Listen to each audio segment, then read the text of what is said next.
Bueno, tenemos aquí con nosotros a un dirigente empresarial de la Asociación de Industriales de Herrera y de la provincia de Santo Domingo. Así es que se llama ahora. Así es. Una organización pujante que nació participando bastante en el debate de los principales temas del Cumplimos país. 47 años. 47 Don Antonio, años.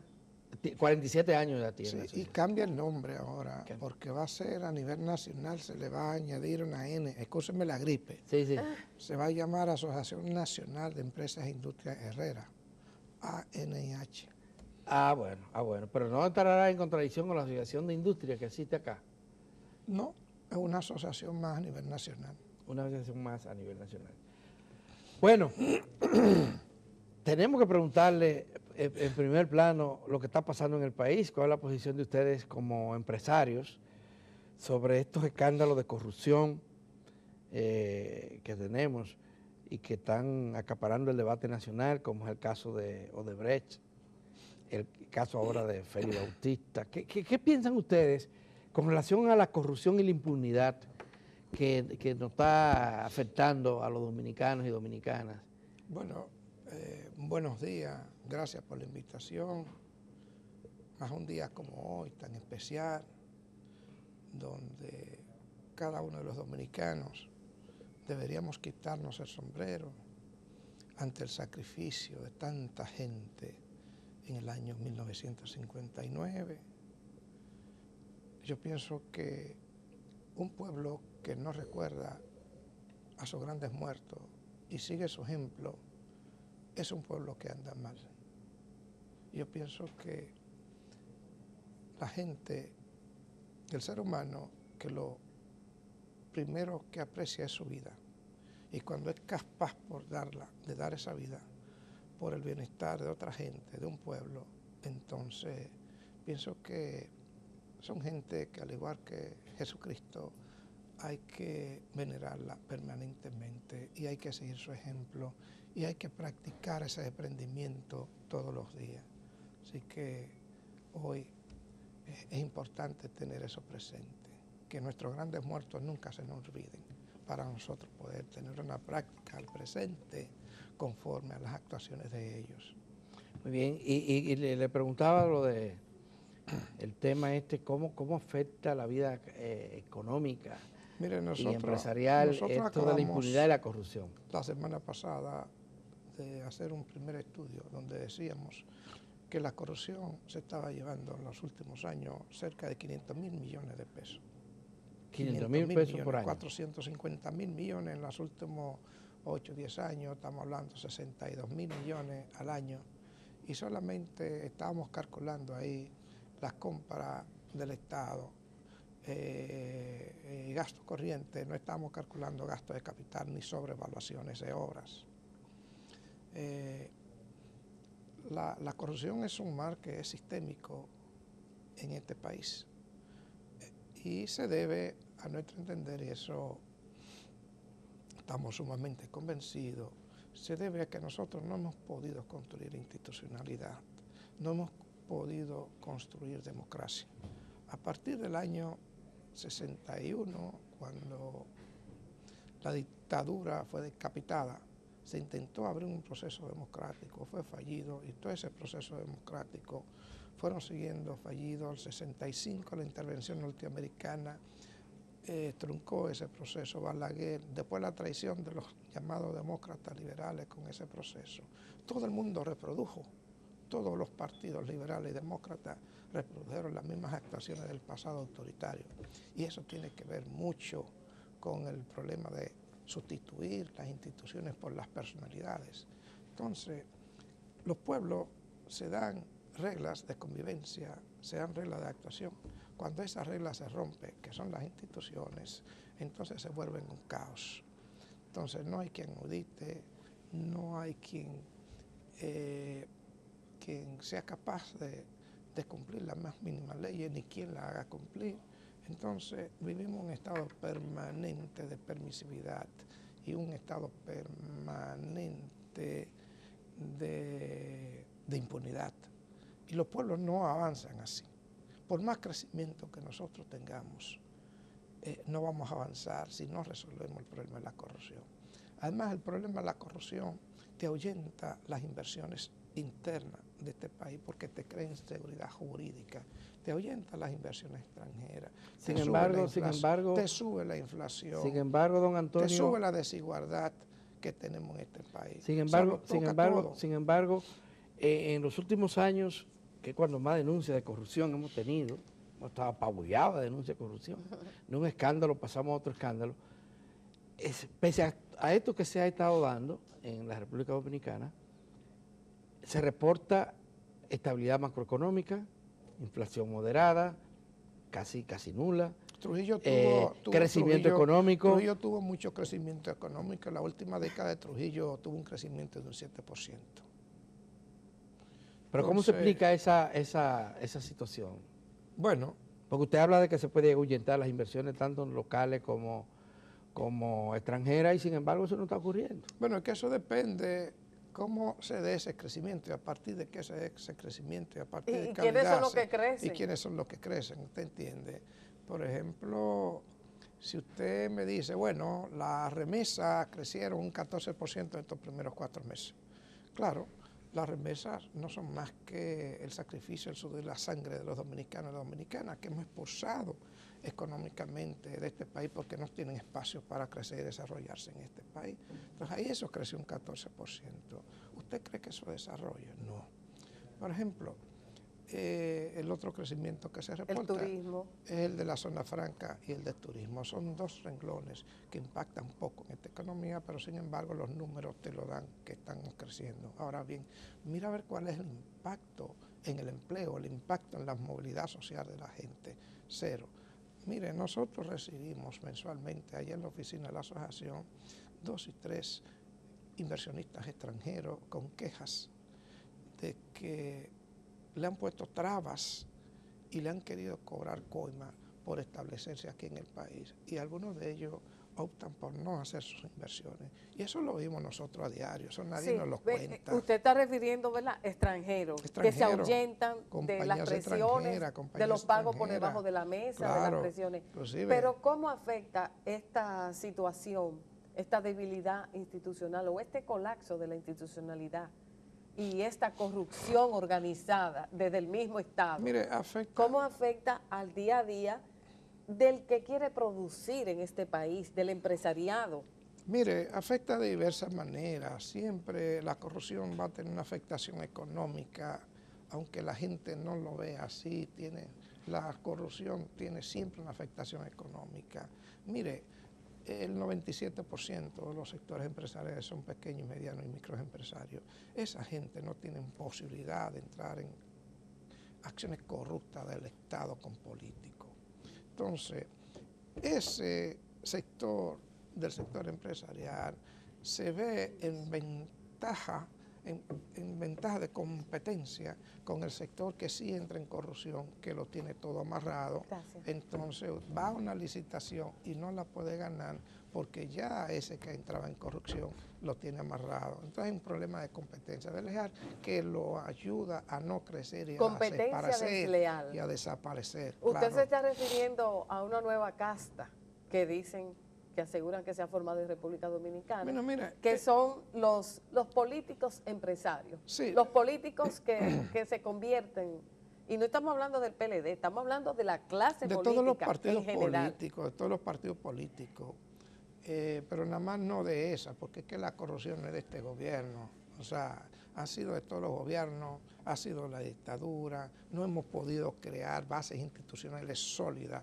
porque mire, la corrupción en términos individuales es un problema moral, pero en términos colectivos es un problema institucional. Es un problema de que siempre el ser humano va a tratar de salirse de los carriles legales que le ponen porque va a tender a ejercer una libertad individual que pudiera estar lesionando las libertades colectivas. Entonces, para eso están las sanciones, para eso están las leyes. Cuando una sociedad deja de cumplir sus leyes, deja de sancionar a aquellos que violan las reglas, entonces la sociedad se vuelve un caos. Cuando la dirigencia de esa sociedad, el liderazgo de esa sociedad, viola eso, pone el mal ejemplo y utiliza la fuerza para violarla y salirse con la suya permanente, el ejemplo queda abajo muy mal. Entonces es una sociedad que está al borde del caos. Nosotros decimos que si seguimos así, esto es una sociedad fallida y es una sociedad en disolución si nosotros no le ponemos un paro a esa corrupción. Ya. Recientemente el Banco Central dio a conocer un informe en el que se pasa balance al comportamiento de la economía durante los primeros meses del año y se hablaba de bonanza extraordinaria, ¿verdad? Sí. Un crecimiento inclusive por encima de lo previsto originalmente, que supera el 6% del Producto Interno Bruto. El sector industrial, ¿cómo anda en ese sentido y qué niveles de satisfacción tiene frente a este informe? Mire, el sector industrial es una investigación que se hizo, inclusive la hizo Paveliza, y nosotros nos hicimos eco de esa investigación. En los últimos 15 años ha perdido 77.000 empleos formales. ¿En los últimos? 15 años, 12 o 15 años ha perdido 77.000 empleos formales. ¿A qué se atribuye eso? A que a partir de los 90 nosotros nos dimos un modelo de desarrollo productivo basado en los servicios y priorizamos zona franca, turismo y remesa. Entonces, descuidamos dos áreas productivas que son centrales para el desarrollo de este país, que es el campo y la industria local.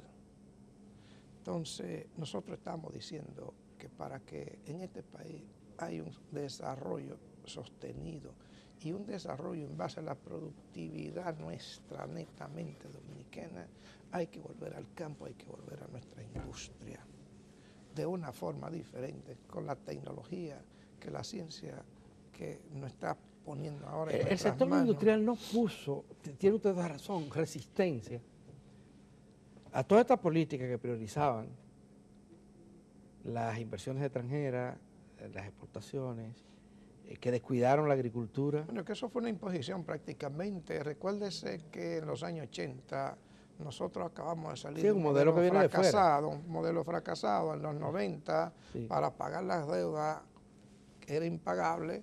Entonces nos impuso una política a partir del llamado consenso de Washington. Una política y esa neoliberal. Política netamente neoliberal no ha llegado hasta donde nos ha llevado. ¿Te entiendes? Y ustedes, pero lo que yo pregunto el sector es, industrial se ha convirtió desaparecido. Lo que yo pregunto es, en importador no en vez de era productor. importante. En este esquema de crecimiento, el sector dominicano no era importante para nada. Para nada. Pero yo lo que pregunto así como es, tampoco fue importante, escúchame, la educación.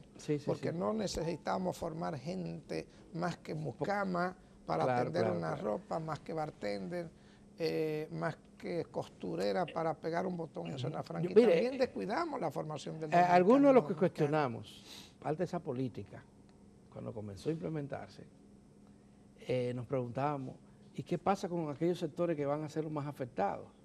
Como es los agricultores y los muchos se han ido al motoconcho, muchos se han ido los en Yola. industriales, y ustedes de hecho se adhirieron a la política sin resistencia. En otros países hubo mucha resistencia del sector industrial a estas políticas neoliberales. Aquí no pasó así. ¿Hay alguna rectificación? ¿Usted entiende que fue un error o no? Bueno, fue un error grave. Nosotros como asociación, y eso es parte de la propuesta que vamos a hacer próximamente, es que hemos dicho y hemos analizado, ese modelo se agotó, no le da respuesta al mundo de hoy. Entonces nosotros tenemos que volver a una industria diferente a la industria de antes, a un campo diferente al campo de antes, explotarlo diferente, a un turismo diferenciado y una relación virtuosa entre el campo, turismo y la industria y los servicios para llevar a los mercados bienes transables, porque nosotros dimos cambios a partir de los 90, pero no tomamos en cuenta que el mundo también cambió aceleradamente a partir de los 90, se fue convirtiendo en una sola zona comercial. Se fue descansando en los descubrimientos científicos y tecnológicos, la producción. Y la productividad empezó a crecer de manera escalonada y nosotros no nos metimos en esa dinámica. Sí, yo recuerdo, nos metimos en la dinámica del servicio. Entonces descuidamos, repito, el campo, la industria nacional y entonces empezamos a expulsar gente. Y hoy, señores, vivimos en la mitad del presupuesto, viene de esos 6.000 millones de dólares, que son 350.000 millones de pesos, la mitad del presupuesto que mandan los dominicanos y las dominicanas que viven en el exterior. Y entonces un país que es el no dinero puede que realmente llega aquí. Sí, no puede pretender en un mundo como el de hoy sustentar su economía en eso. Entonces eso hay que cambiarlo. Nosotros estamos abogando por un nuevo modelo que ponga a la mediana y pequeña empresa en forma asociativa en el centro de la producción, porque eso te va a crear movilidad social, te va a desconcentrar los mercados que están concentrados un 3 o un 4% del sector empresarial. Estamos hablando de un campo que pudiera estar alimentando a 10 millones de habitantes o más de acá, a 20 millones de turistas que pudiéramos estar trayendo porque tenemos esa capacidad. Un campo, que puede ser exitosísimo en la agroalimentación, en la agroindustria, un campo que puede tener un encadenamiento productivo con la industria local como materia prima, pero una industria que puede estar encadenada a la cadena global de valor. Sí. Cuando me refiero a eso, me refiero que nosotros no tenemos que hacer un vehículo acá ensamblado, pero sí pudiéramos estar haciendo millones de parabrisas, millones de tapabocinas, millones de piezas, ¿te entiendes? Para encadenarla con la industria que está en otro país. Y eso es modernamente lo que se estila, encadenar la producción de un país con el otro. Entonces nosotros necesitamos hacer resurgir esa nueva industria, ese nuevo campo, el modelo revolucionar ese turismo. Sí, pero perdón, yo recuerdo precisamente en Herrera había industria textil, aquí se producían medias, ropa interior. Estaban los Vendec produciendo tela en Herrera. ¿Es posible volver atrás? ¿O ya eso es imposible por la existencia de la zona franca? Pero antes, hasta los calzados deportivos, los llamados tenis, se fabricaban en República Dominicana. Sí, mire, cuando nosotros hablamos ahora todo es de una nueva industria, hablamos de una industria donde nosotros podamos ser competitivos. O sea, nosotros tenemos que decidir como país qué tipo de industria queremos a partir de nuestras capacidades competitivas. Y tenemos estudios donde muestran las áreas donde nosotros podemos ser competitivos. ¿Cuáles serían esas áreas? Mire, el campo podemos ser nosotros, por ejemplo, cuando hablamos de que se perdieron 77.000 empleos en el sector industrial, el sector agroindustrial no perdió un solo empleo. El sector de la agroalimentación en ese tiempo no creció, no perdió empleo. Eso te indica lo dinámico que es el sector de la agroalimentación y las potencialidades que nosotros tenemos en eso. El Banco Interamericano hizo un estudio recientemente, el año pasado, nosotros lo tenemos, no se presentó oficialmente, donde te presentan 14 áreas diferentes en términos industriales donde nosotros podemos ser competitivos. Y ahí te habla de dispositivos médicos, ahí te habla de dispositivos electrónicos, ahí te habla de la industria farmacéutica, ahí te habla de la industria del empaque, ahí te habla del campo. En fin, hay 12 o 15 renglones ahí del sector manufacturero donde nosotros podíamos desarrollar y están los estudios ahí. Mire, el campo tiene una enorme posibilidad de aportar a este país a partir de la creación de valor de sus materias primas. El procesamiento de materias primas, que es lo que no hemos hecho, porque hay que reconocer que la agricultura ha crecido. A mí me encanta, hablar con don Pepín. Cuando don Pepín habla de Coco López, por ejemplo, don Pepín me dice, yo necesito, creo que de cerca de 100.000 cocos diarios, aquí no lo puedo, lo tengo que traer de Malasia y Vietnam. Entonces, con el coco, industrializa la leche, industrializa el agua, industrializa la jícara y van a hacer ya las alfombras, los Mercedes-Benz. Sí. con la parte de afuera del coco. coco. Eso es un ejemplo virtuoso De lo que podríamos hacer. de lo que podríamos hacer. Y yo te puedo mencionar 10 productos del campo que pueden hacer lo mismo. Puede ser procesado. Bueno, pero nosotros tenemos el caso del cacao. Nosotros somos el país líder en exportación de cacao orgánico a nivel mundial. Sin embargo, nosotros estamos exportando el cacao en grano. Así es. Y después compramos los chocolates, los dulces, etcétera. Y eso es algo que podríamos hacerlo aquí. El problema pero, es que pero estos son planes de desarrollo productivo a largo plazo. Sí. Nosotros entendemos que en 20 años nosotros pudiéramos estar dando el gran salto en este país. Nosotros tenemos que dar un salto pequeño que tú lo puedas dar rápidamente, que es resolver el problema eléctrico, el problema de salud, el problema del transporte de este país. Y el gran salto es el gran salto hacia la productividad, que tiene que ver con cambiar nuestra matriz de producción, que tiene que cambiar con este modelo fracasado de desarrollo productivo, y tiene que ver el gran salto en la formación del dominicano y la dominicana. Para eso tenemos que tener compromiso firme con este país a largo plazo, no pensar en lo que me da voto, no me da voto, no pensar en ciclos electorales, sino pensar y comprometerse con este país. Eso que usted plantea es un punto de vista que choca también con el que tienen muchos empresarios en la República Dominicana que se han beneficiado de este modelo. Bueno, el problema es que en el campo del juego hay varios jugadores. Usted como gobierno, y es algo también que nosotros queremos afirmar, es que el Estado tiene que recobrar sus capacidades perdidas. El Estado en este país, a partir de todos estos procesos, perdió su capacidad de intervención en todo, e inclusive su capacidad de proveer bienes públicos a esta ciudadanía. O sea, el Estado prácticamente hace muy poco. Entonces el Estado hay que recuperarlo también. O sea, no es posible dejarle todo al mercado. Señores, es muy interesante conversar con el presidente de la Asociación de Industrias o de Industriales de Herrera y de la provincia de Santo Domingo. Vamos a hacer una pausa porque hay mucho más que tratar con él.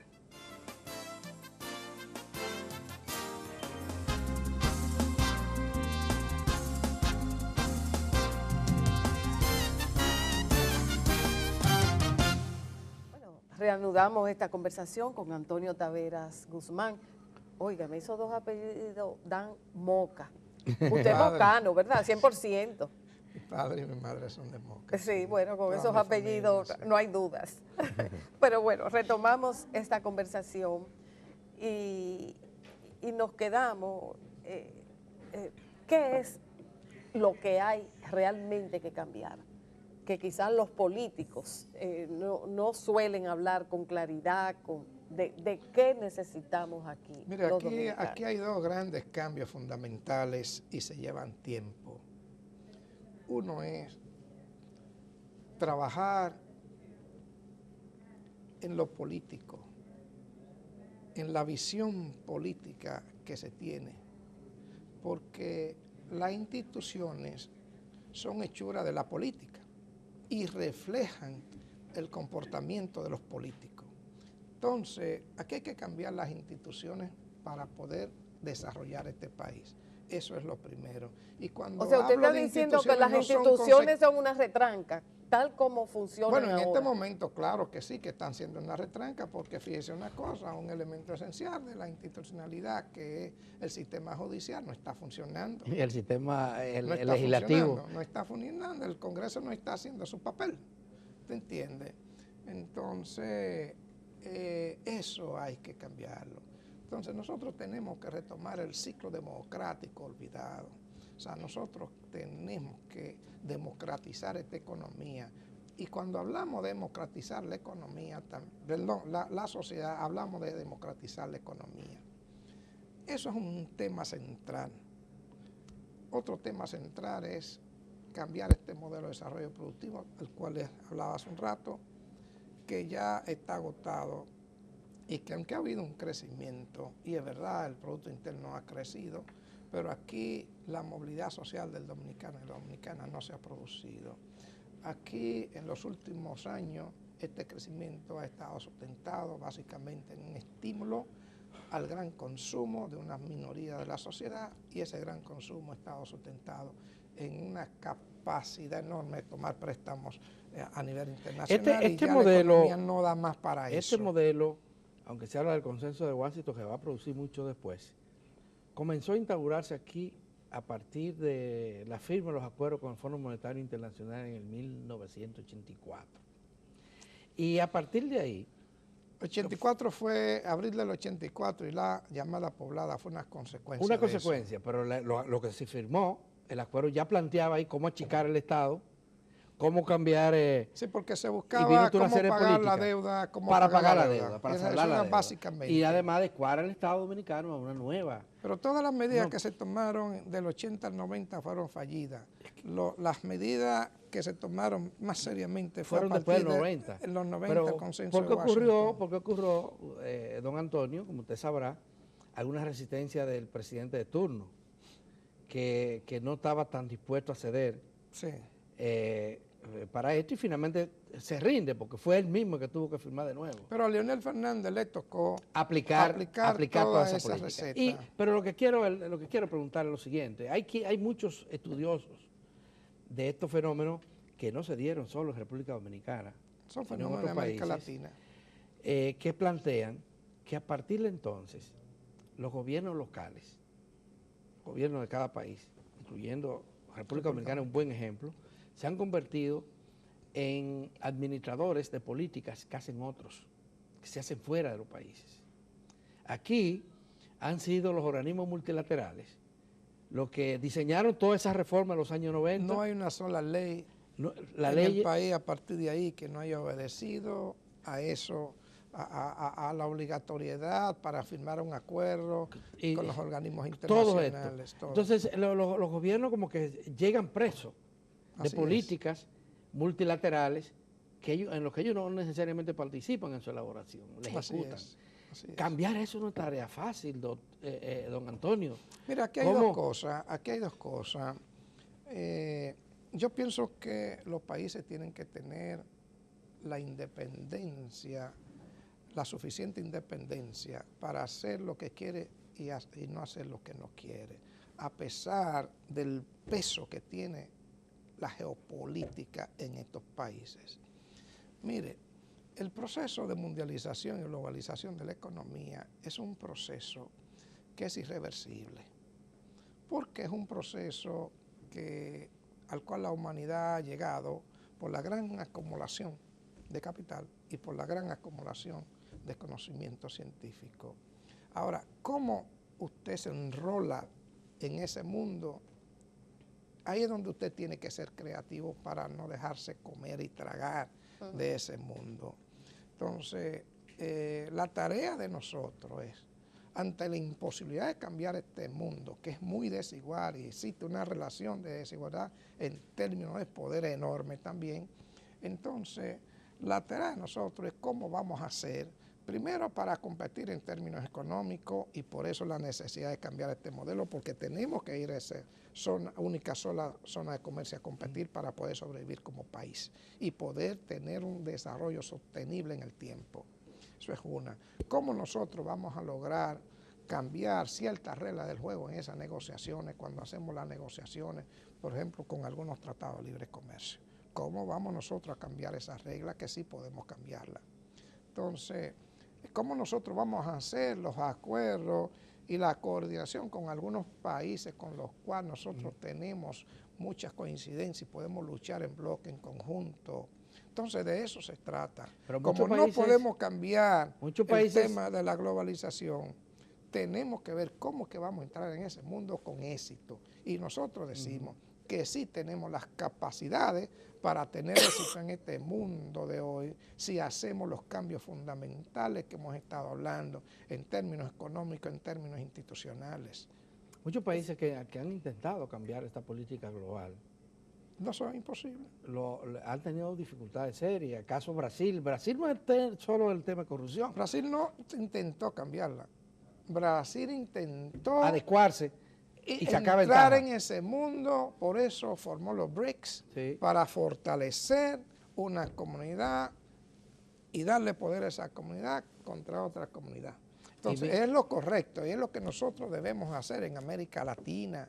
Nosotros en América Pero Latina. fíjense cómo le entraron a Brasil, a esa nueva política de Brasil. Bueno, esas son Y de se las está tratando consecuencias Bueno, de la cualquier competencia. lucha. se ha ¿entiendes? instaurado, se está haciendo un esfuerzo por instaurar la vieja política. Mire, el hecho de que China esté entrando rápidamente en América Latina, eso está cambiando la correlación de fuerza. Eso favorece. Claro, eso Ajá. está cambiando la correlación de fuerza. Yo Usted- aspiro a ustedes un mundo... como asociación empresarial le dan la bienvenida al ingreso de Yo pienso China. que hace 20 años debimos haber establecido Claro. relaciones con China, claro, no aprovechando este momento para tomar a China como un banco para seguir cogiendo prestados, Sí. es posible. No, Pero China es la segunda economía del mundo. ¿te ¿Y cómo usted entiendes? dice que va a impactar en el cambio de modelo en la región? No, el cambio de modelo lo tenemos que impulsar Nosotros. nosotros. ¿Pero en qué sentido va a impactar? Bueno, no, la correlación de poder. Ajá. En América Latina, China la está cambiando. Porque, señores, recuérdense que la Guerra Fría terminó en los 90. Ya el problema de la lucha entre los países viene por lo económico, no viene Sí, por sí, lo sí. ideológico. Sí, así es. Entonces China es la segunda potencia. Pero ya teníamos Europa con mucha incidencia en la región y especialmente en la República Dominicana, inclusive actuando como bloque.